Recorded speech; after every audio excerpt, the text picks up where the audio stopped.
If that's the case, the project doesn't need you. Drip doesn't need anyone. Drip is just code. It just does what it does as it was designed to do by Forex, and it's totally unemotional.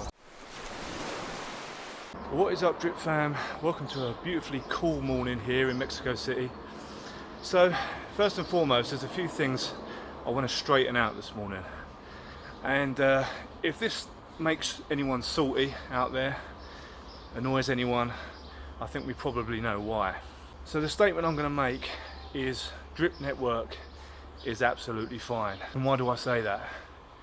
Well, because every time I've been to my faucet, ever since I got in the project, which was about a year ago, I've looked in and there's been 1% paid to me every single time, as promised in the white paper. Now, one thing the white paper didn't promise us was what price that was going to be.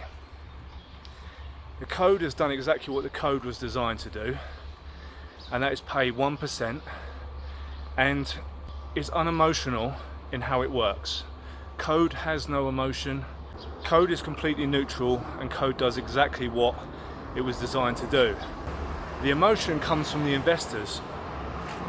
So when people are out there moaning about the price, they have to remember that they were never promised a price. Now, what we were given was a white paper, we were given the game theory, we were given the whole notion behind the project and what the code was going to be doing. And everything else comes down to the investor and the emotions of the investor. So what you need to ask yourself is, have you been playing the game as it was designed? Because if it's price you're concerned about, then surely you've been playing the game as it was designed to be played. Hydrating, building new faucets, bringing new people into the project, dollar cost averaging when the price is tempting. Because if you've been doing that, then you can look in the mirror and say that you've been doing exactly what the project needs you to do. If you've not been doing that and you're complaining about the price, then that's a very strange situation to be in, because if you can't look in the mirror and say you've done everything in your power to do your bit as part of this community project, which it is, then you don't really have a position to speak on it. Now, I know that might sound harsh, but it's the harsh truth. Like, for example, code doesn't care what you think. If everyone woke up tomorrow morning and suddenly had a massive beef with the price of Bitcoin, and they were going on Twitter and they were going on everywhere and saying, oh, Satoshi's done us over here, we thought the price was going to be 100,000 by now, or we thought the price was going to be $1 million per Bitcoin by now, and started selling their positions, do you know what would happen to the price of Bitcoin? I don't think you need to be a genius to figure that one out. So everything comes down to emotions. The crypto market has no emotion. The cryptocurrencies have no emotion. The code has no emotion. The emotion's coming from the investors. And cryptocurrency is a very, very new market in the scheme of things, and there is a lot of very immature emotion going on in the space, and obviously the volatility is sending everyone crazy. But the thing is, if you didn't get into crypto with casino money, and what I mean by that is money that you would happily take to the casino and bet on, then you've probably over leveraged yourself. And this is especially true with DeFi, which is even more, obviously more volatile than, you know, your blue chip cryptocurrencies like Bitcoin, Ethereum and so forth. If you didn't get into DeFi with casino money, with risk money, then again, I'm not a financial advisor, I can't tell you what to do with your money, but I can say, maybe as a friend to a friend, that was probably a really, really bad idea. Now obviously the risk to reward ratio is huge with DeFi. As many people have realised, you can also make lots of money in DeFi as well as lose it. Now, when I first got into DeFi, I got into a few different projects, and it was all risk money. It was money that I'd actually made a decent amount of money on the blue chips, having bought in around the whole C19 area, and I'd made some decent money on blue chips like Cardano, Bitcoin, Ethereum. For example, I bought Ethereum at $150, you know, I bought Cardano at 15 cents. So I sold at a point where I could make a decent bit of gains on those, and moved some of it straight into some DeFi projects. And there was a couple that came before Drip. There was like Time Wonderland and stuff like that, which I lost some money on. Not huge amounts, obviously, because again, it was all risk money. It was money that I would have taken to Vegas with me, and so it wasn't a big deal. And when I eventually found Drip at around $90, I believe, I started off with 5 Drip, and at the moment my faucet's around 14,000. So I'm up, you know. I've DCA'd in where I can, and I've DCA'd in at some very, very good prices, and I've bought a large sum of my faucet at sort of under 40 cents and under 30 cents. So I've had conviction in the project, and I was telling the guys about in the Crypto Collective about this the other day. So the emotion is coming from the investor, and if you can't control your emotions and you end up flooding your own bags, you're really not a good thing for that project. So when I say Drip is fine, would I like the Drip price to be $1 right now, $2, $10, $100? Well, yeah, of course, because I'm invested in it. However, I know that I was never promised that in the white paper. And if you've invested in something and not read the white paper, there's not really much I can tell you, not really much I can say to you on that, because you have to know what you hold. So we were promised 1% per day every single day, and that's exactly what we've got. And I don't know anyone who can say with a straight face that they haven't had their 1% every day. Huge plane going over. A bit of a flight path here. And I think another big problem is people always waiting for someone else to save them. And this is something that's kind of intrinsically built into us from kids. I don't know whether it's a good thing. I personally don't think it's a good thing. I think we're always taught to ask for help from somewhere else, you know, always beg for help from anyone but deal with the problem yourself. When we're kids, we're told to go to the teacher. You know, as we grow up, we go to your boss, go to the police, go to the government. There's always someone else that we're told to look at, and this is what's happening, I believe, in Drip at the moment. Everyone's kind of looking at FOREX Shark to be the superhero, to be the Marvel superhero who comes in and swoops in and saves the day. And the fact of the matter is, really, when you look at it, FOREX Shark has already done his bit.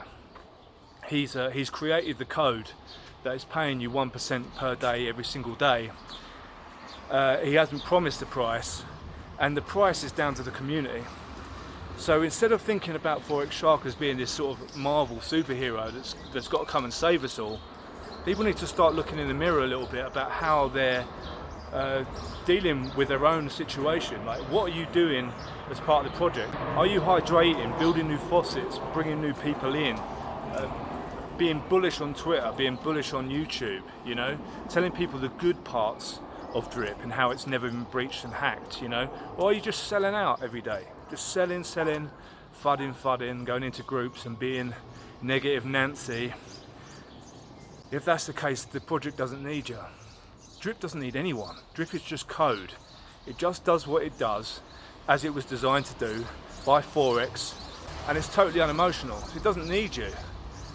You know, investors need to be aware of what they're doing, how they're conducting themselves, and remember that it's the investors that are dictating the price of the project they're in. And this doesn't just go for Drip either. This goes for any project you're in. Like I mentioned Bitcoin earlier on. So if everyone just starts selling their bags one day and the supply goes shooting up, then what happens to the price?